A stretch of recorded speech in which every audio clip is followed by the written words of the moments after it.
아브라함이 다시 말했습니다. 주께서 제게 자식을 주지 아니하셨으니 제 집에서 난 하인이 저의 상속자가 될 것입니다. 그러자 여호와의 말씀이 그에게 임해 말씀하셨습니다. 그는 내 상속자가 되지 않을 것이다. 오직 내 몸에서 나온 사람이 내 상속자가 될 것이다. 여호와께서 아브라함을 밖으로 데리고 나가 말씀하셨습니다. 하늘을 올려다보고 별을 세어 보아라. 과연 셀 수 있겠느냐? 그리고 여호와께서 말씀하셨습니다. 내 자손도 이와 같이 될 것이다. 아브라함이 여호와를 믿었습니다. 그래서 여호와께서 아브라함의 그런 믿음 때문에 그를 의롭게 여기셨습니다. 그리고 여호와께서 그에게 말씀하셨습니다. 나는 이 땅을 내 것으로 주려고 너를 갈대아의 우르에서 이끌어낸 여호와다. 그러자 아브라함이 말했습니다. 주 여호와여, 제가 그 땅을 차지하게 될 것을 어떻게 알 수 있겠습니까? 그때 여호와께서 아브라함에게 말씀하셨습니다. 3년 된 암소와 3년 된 암염소와 3년 된 수량과 산 비둘기와 새끼 집비둘기를 내게 가져와라. 아브라함이 이 모든 것을 여호와께 가져왔고 중간을 쪼개어 그 쪼갠 것을 서로 마주 보게 놓았습니다. 그러나 새는 쪼개지 않았습니다. 솔개들이 그 쪼갠 고기들 위에 내려왔으나 아브라함은 그것을 내쫓았습니다. 아멘. 오늘은 창세기 15장 1절에서 11절 말씀을 보는데요. 특별히 저는 창세기 15장 6절 말씀을 눈여겨보게 되었습니다. 오늘 말씀을 읽어보면요, 아브라함이 여호와를 믿었습니다. 그래서 여호와께서 아브라함의 그런 믿음 때문에 그를 의롭게 여기셨습니다 라고 하는 표현이 있습니다. 믿음으로 말미암아 우리는 의롭게 되는 거죠. 어떤 믿음이냐? 그냥 무작정 믿고 대놓고 믿고 싶은 대로 믿는 게 아니라 믿음은 믿음의 내용이 있어야 한다는 것입니다. 내가 요즘 믿음의 내용이 있느냐? 하나님을 경험한다라는 것은 결국 하나님의 말씀, 하나님의 성품을 경험하는 건데, 하나님의 성품을 경험하려면 먼저 하나님의 말씀을 경험을 해야 되는 거예요. 아브라함이 어떻게 하나님을 경험했느냐? 하나님께 순종할 때 하나님을 경험했지만 순종보다 앞서는 게 있어요. 뭐냐면 하나님의 말씀이 임하는 것입니다. 4절에도 보면 그러자 여호와의 말씀이 그에게 임해 말씀하셨습니다. 1절에도 그 여호와의 말씀이 환상 가운데 아브라함에게 임했습니다. 하나님과 관계하는 사람, 하나님을 믿는 사람은 이렇게 아브라함에게 찾아와 주셔서 아브라함에게 이야기하신 것처럼 우리에게 말씀해 주시는 하나님을 경험할 수 있어야 되는 거예요. 그런데 그 당시에 아브라함 때는 성경이 없잖아요. 구약도 신약도 없었기 때문에 하나님께서 임해서 말씀해 주시는 거예요. 그런데 하나님께서 임해서 말씀해 주신 그 말씀이 요즘 어떻게 우리에게 임하느냐? 성경을 통해서 우리에게 말씀으로 임한다라는 것입니다. 그래서 우리는 성경을 봐야 돼요. 성경을 읽어야 하는 이유, 하나님의 음성을 듣기 위함이죠. 요즘 우리에게 주시는 하나님의 말씀은 뭐냐? 저는 아브라함을 묵상해 봤습니다. 저도 어저께 새벽에 오늘 설교를 이제 생각하면서 요즘 나에게 임한 하나님의 말씀은 뭐냐? 그런데 창세기 큐티더라고요. 아브라함이 부족하고 연약하고 12절에 믿음을 따라 약속의 땅 가나안으로 왔지만 올 때도 아버지 데라와 조카 롯을 데리고 왔죠. 또 그 땅에 기근이 드니까 애굽으로 내려갔죠. 애굽에 내려가서 정말 너의 자손을 통해서 천하 만민이 복을 얻을 거야 그랬는데 그 아이를 낳아야 되는 그 아내를 자기를 위해서 하나님을 신뢰하지 않으니까, 하나님을 믿지 않으니까 이제 아내에게 하나님을 바라는 거예요. 내가 너로 인해서 내 목숨이 보존될 거야. 너 때문에 내가 안전해야 돼. 그러면서 아내를 어떻게 해요? 애굽 왕 바로에게 파는 거예요. 여러분, 우리가 하나님을 향해서 하나님의 하나님 되심을 바라지 않으면 우리도 모르게 사람을 통해서 어떤 대상이 하나님이기를 바라게 된다라는 거예요. 그게 서로에게 씻을 수 없는 상처가 될 수 있다라는 거죠. 그렇게 또 잘못했죠.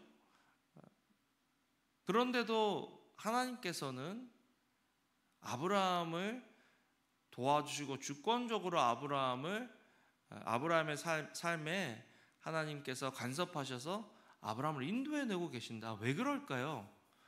바로 하나님은 언약의 하나님이시기 때문입니다. 여러분, 언약, 약속의 하나님, 약속한다는 게 뭘까요? 지금 하나님께서 내가 너에게 자식을 줄 거야. 이게 지금 어떤 상황에서 일어난 일이죠? 조카 롯을 구해주고 이제 롯은 또 형님에게 찾아오는 것이 아니라 어디 동굴로 숨어버렸어요. 그리고 생각해 보세요. 네 왕과 다섯 왕이 연합해서 전쟁을 하고 있었는데 다섯 왕을 이긴 네 왕을 318명을 데리고 가서 쫓아가서 전쟁에서 이겼어요.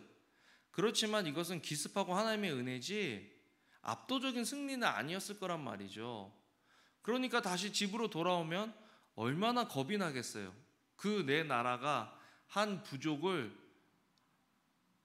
친다라고 생각해 보세요. 얼마나 마음이 두렵고 떨리겠어요. 조카 롯은 배은망덕해서 삼촌에게 고맙다는 말도 안 하고 동굴에 숨어 있고, 이런 답답한 상황에서 하나님께서 아브라함에게 나타나신 거죠. 아브라함아, 두려워하지 마라. 나는 내 방편이 내가 장차 받게 될 상이 아주 클 것이다. 그 전에 어떤 일이 있었죠? 야, 나는 너 때문에 내가 부자 됐다라는 말 듣기 싫어. 소돔 왕에게 그런 얘기를 하죠. 하나님이 내 상급이셔 라고 하나님을 선포했기 때문에 지금 수고는 수고대로 하고 얻은 것은 하나도 없고 오히려 적들의 표적이 돼서 언제 공격당할지 모르는 이런 불안한 상황에서 하나님이 나타나셔서 나는 내 방편이 내가 받게 될 상이 아주 클 것이다. 그래, 세상적인 것들 바라지 마라. 내가 너의 방패가 될게. 장차 네가 받을 상이 크다. 야, 하나님으로부터 이 말씀을 받으면 얼마나 기쁘고 얼마나 안심이 될까요? 믿음이 있다면. 그런데 아브라함이 이야기합니다. 그러면 제게 무엇을 주시겠습니까? 75세 때 너는 너희 본토 친척 아비 집 떠나 내가 내게 지시할 땅으로 가라. 내가 너에게 약속의 자녀를 줄 거야 라고 말씀하셨는데 저는 지금 자식이 없어요. 자식이 없을 때 제가 생각했던 롯에게 이 모든 것들을 물려주려고 그랬는데 롯은 떠났습니다. 이제 나에게는 핏줄도 아니고 제가 종으로 키웠던 이 엘리에셀, 그래도 엘리에셀을 보면 이 친구가 성실하기도 하고 믿을만도 하고 사랑스럽기도 하고 이 친구한테 다 상속할 겁니다. 자식이 있어야 이런 복을 누리죠. 하나님한테 상 받아봐야 뭐합니까? 자식도 없는데. 자식 주신다 그랬는데 자식도 안 주시고. 그렇게 말했더니 하나님께서 말씀하시는 거죠. 그는 내 상속자가 되지 않을 것이다. 오직 내 몸에서 나온 그 사람이 내 상속자가 될 것이다. 약속의 자녀인 거예요. 약속의 자녀. 사라를 통해서 나온, 내 몸에서 나온 그 약속의 자녀. 내가 너를 부를 때 있었던, 함께 했던 그 내 아내를 통해서 내가 너에게 후사를 줄 거야. 그러면서 아브라함을 밖으로 데려나가서 별을 보여주는 거예요. 야, 하늘의 별을 봐봐. 하늘의 별을 셀 수 있겠니? 우리 지금도 하늘의 별을 온전히 셀 수가 없어요. 하늘의 별과 같이 네 자손을 많아지게 해줄 거야. 그런데 아브라함이 그걸 믿었어요. 야, 참 대단하죠? 바랄 수 없는 중에 바라고 보지 못할 때 믿는 것. 믿음은 바라는 것들의 실상이요 보지 못하는 것들의 증거다. 그래서 그 믿음은 그냥 내가 바라고 내가 보는 게 아니라 하나님의 말씀을 따라서 믿음의 내용이 있어야 되는 거예요. 믿음의 내용이 뭐냐? 하나님의 약속이다라는 것입니다. 우리는 하나님의 말씀을 듣는 것도 중요하지만 하나님께 약속을 받는 것, 언약의 하나님을 경험하는 것이 중요하다라는 것입니다. 언약 때문에 그렇게 부족한 아브라함도 하나님이 계속 찾아와 주셔서 인도해 주시는 거예요. 왜? 하나님께서 약속하셨기 때문에 그 약속을 이루어 주시기 위해서. 우리는 신실하지 않을지라도 하나님은 신실하시다. 따라해 봅시다. 우리는 신실하지 않을지라도 하나님은 신실하신 하나님이시다. 예. 여기에 우리 신앙의 비밀이 있는 거예요. 우리는 우리가 열심히 해서 우리가 능력이 있어서 우리가 뭔가를 이루어서 우리의 의지로 어떤 것을 이룰 때 하나님이 좀 도와주시는 이 정도로 하나님을 생각할 수 있지만 하나님은 그런 하나님이 아닌 거예요. 우리가 가장 오해하는 것 중에 하나가 하나님은 하늘은 스스로 돕는 자를 돕는다. 이게 뭐 성경에 있는 줄 아는데 성경에 그런 말이 없어요. 스스로 돕는 자를 돕는 게 아니에요. 하나님은 그냥 우리를 도우시는 거예요. 그분의 절대적인 능력과 주권으로 우리를 도우시는 거예요. 그런데 중요한 것은 언약을 베푼 백성, 언약을 베푼 자손들에게 그 일을 하신다라는 거죠. 아브라함을 믿는 우리는 약속의 자녀가 되어서 이 언약의 그 흐름 속에 있다라는 거죠. 언약 안에 있다라는 거예요. 그렇기 때문에 우리도 동일한 약속을 하나님께 주장할 수 있다라고 우리가 그렇게 믿을 수 있고요. 또 아브라함이 믿은 것처럼 아브라함의 하나님을 오늘 우리가 믿을 때 하나님이 그것을 우리에게 의로 여겨주신다라는 거죠. 이 재밌는 게요. 아브라함이 어떻게 그러면 그걸 이끌어낸 여호와다, 주 여호와여 제가 그 땅을 차지하게 될 것을 어떻게 알 수 있습니까? 땅도 주신다 그러니까 그럼 그걸 어떻게 알 수 있습니까? 라고 이야기했더니 이제 당시에 고대의 사람들과 사람이 언약을 맺을 때 하는 방법을 하나님께서 가져와 주시는 거예요. 당시에는 동물을 반으로 쪼개서 그럼 우리 이렇게 하기로 약속하는 거야. 약속. 그래 그럼 짐승 잘라. 그래서 나도 지나가고 그 사람도 지나가요. 그러면 그게 언약이 되는 거예요. 이것을 어길 당시에 죽일 수도 있는 거예요. 상대방을. 신실하지 않은 것에 대해서. 하나님이 지금 아브라함과 그런 약속을 하시는 거예요. 그래서 아브라함이 해놓고 자기가 먼저 안 지나가고 하나님이 지나가신 다음에 자기가 지나가려고 기다리는 거예요. 그러니까 짐승을 쪼개놓으니까 어때요? 솔개들이 그거 먹으려고 내려왔으나 아브라함이 그것들을 쫓아내는 거예요. 그런데 내일 본문을 보면요, 계속 이렇게 하고 있는데 해질 무렵까지 하나님이 나타나지 않으니까 땡볕에 그거 계속 지키고 있으니까 얼마나 피곤해요. 자기도 모르게 잠이 드는 거예요. 깊은 잠이 드는 거예요. 캄캄해지자 그는 몹시 두려웠습니다. 여호와께서 그에게 말씀하셨습니다. 너는 분명히 알아라. 내 자손이 다른 나라에서 나그네 돼 그들을 섬길 것이며 애굽이죠. 400년 동안 그들은 내 자손을 괴롭힐 것이다. 그러나 내가 내 자손들이 섬기던 그 민족을 반드시 심판할 것이며 그 후 내 자손이 많은 재산을 갖고 나올 것이다. 쭉 이렇게 언약을 주시잖아요. 약속을 주시잖아요.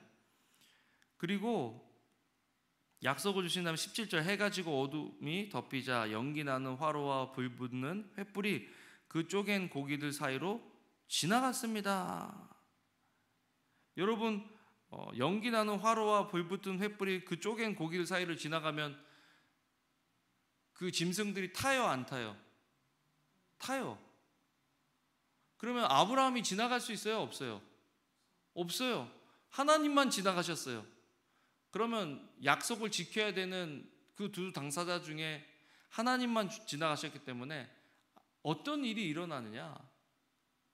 아브라함이 이후에도 온전히 믿지 못하고 하나님의 언약에서 벗어난 적이 있어요? 없어요? 있어요. 하갈을 통해서 자식을 놓죠. 또 아내를 또 왕에게 팔죠. 그런데 그럼에도 불구하고 아브라함이 죽어요? 안 죽어요? 안 죽어요. 왜 그렇죠? 하나님이 먼저 지나가시면서 횃불로 태워갖고 아브라함이 지나갈 수가, 하나님은 우리의 연약함을 아시는 거예요.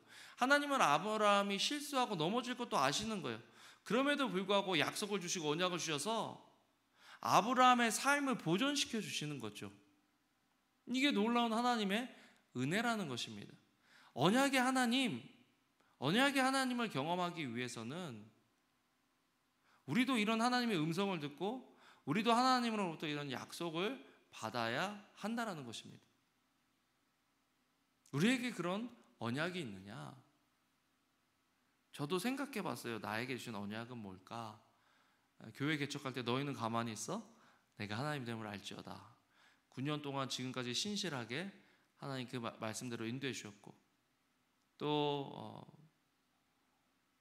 내게서 날 자들이 올해 황폐된 곳들을 다시 세울 것이며, 너는 역대에 파괴된 기초를 쌓으리니 너를 일컬어 무너진 데를 수보하는 자라 할 것이며 길을 수축하여 거할 곳이 되게 하는 자라 하리라. 개척자의 말씀을 주셨잖아요. 그 말씀.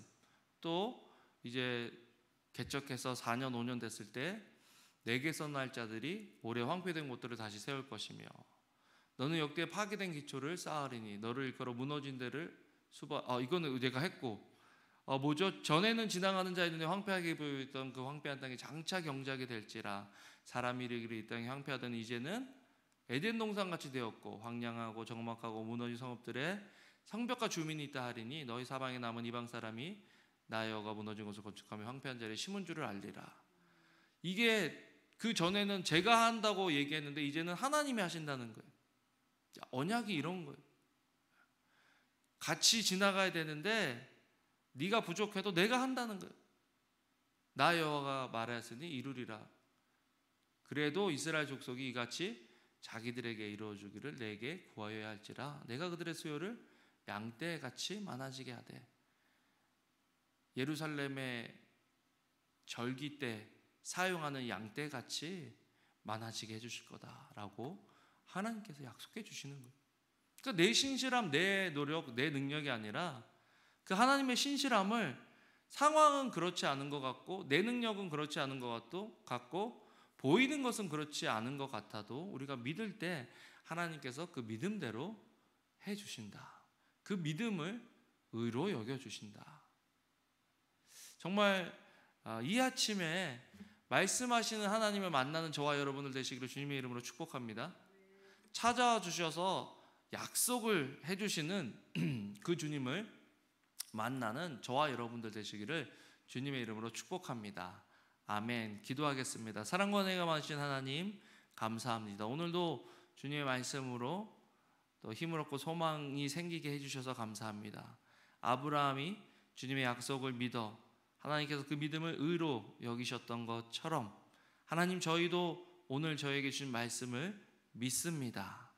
주님, 저희와 동행하여 주셔서 감사하고 그 약속을 이루어주실 것을 인해 감사를 드립니다. 말씀하여 주시고 약속하여 주시옵소서. 감사를 드립니다. 예수님 이름으로 기도합니다. 아멘. 아멘. 우리 가지고 나오신 기도 제목으로 계속 같이 기도하시겠습니다.